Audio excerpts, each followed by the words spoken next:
In this video, I'm going to discuss the differences between the Creality CR10, the Ender 3, and the Ender 3 V2, and give a little bit of information on my experiences with all three, and which I think is the best of the three, particularly for someone just entering into the 3D printing market.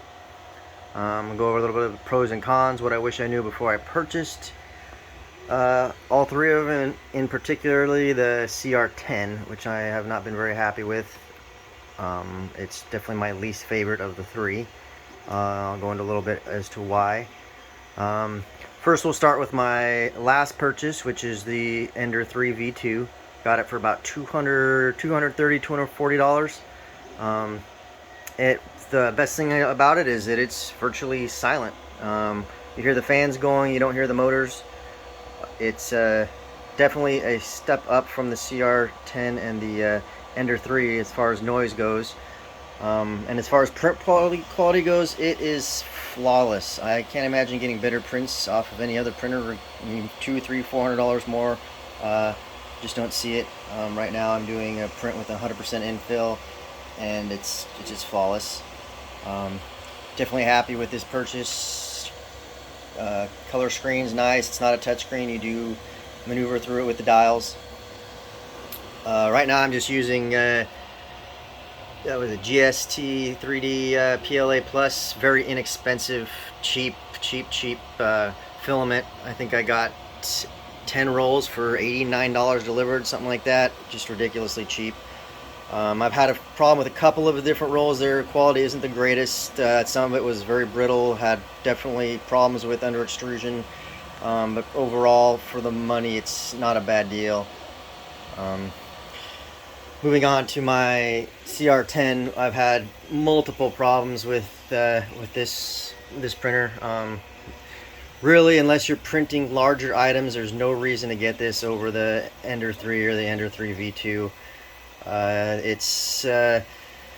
It's just not that great of a printer in my experiences. I've had a lot of failed prints with it. A lot of problems with misaligned layers. It does have one of the older motherboards. It's just an original CR10, not any version 2, 10S or anything like that. I did upgrade it. I was having so many problems, I went ahead and got a direct drive unit from AliExpress.com. It's just a cheap Chinese knockoff. So far it's actually been doing better. I haven't had nearly as many problems since I switched this over. Pretty simple to do as well. It's only about a $35 upgrade. It's just a couple screws, change your E-steps for the extruder, and off it went. And so far it's got my CR10 back on track. Another thing about the CR10, it's a 12 volt printer versus a 24 volt printer like the other two are. What that translates into is much longer wait times for everything to heat up, noticeably so. Also, the controls on it, I mean, they work fine, but they're slow. When you're switching through files, I've had a problem with it lagging, just trying to turn the knob and go to the next file off my list. It's not great. Definitely something that I wouldn't have gotten if I knew what I know about it after having used it. Build plate is large. Part of that problem with that is it's much more difficult to level, and it has noticeable bed warp. I can level all 4 of the corners, have them perfect.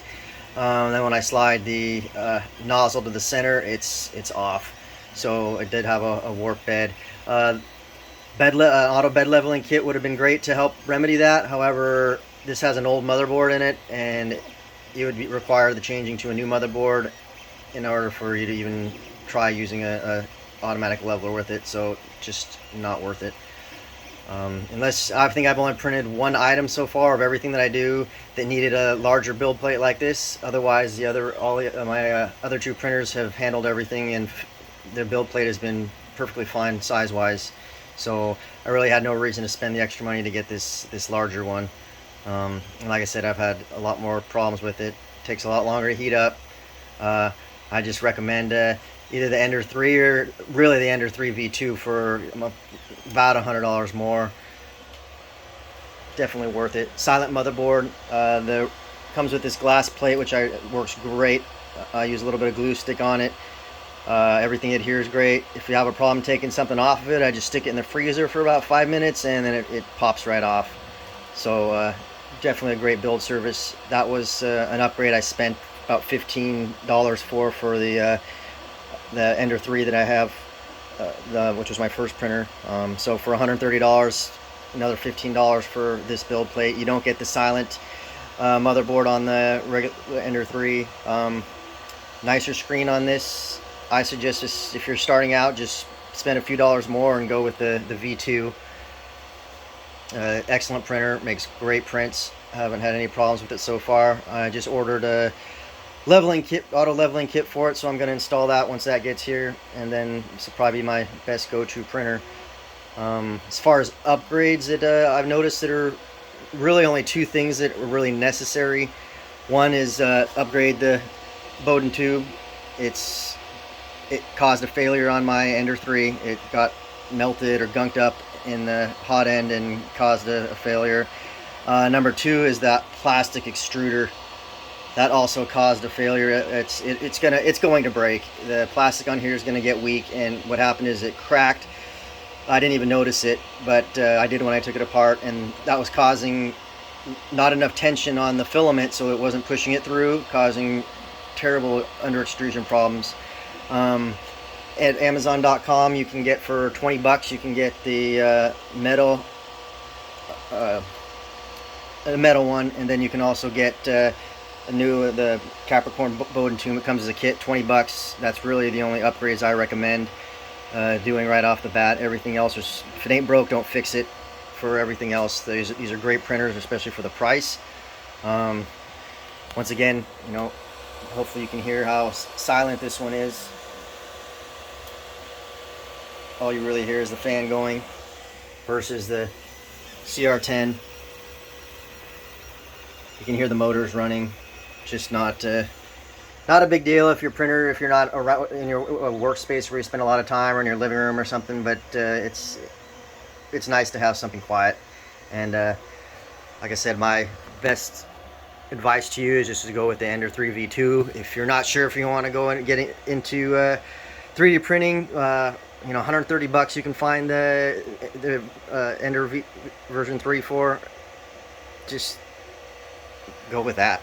But overall, if you want to spend a little extra money, you get a lot for your money with the version 2. So there it is.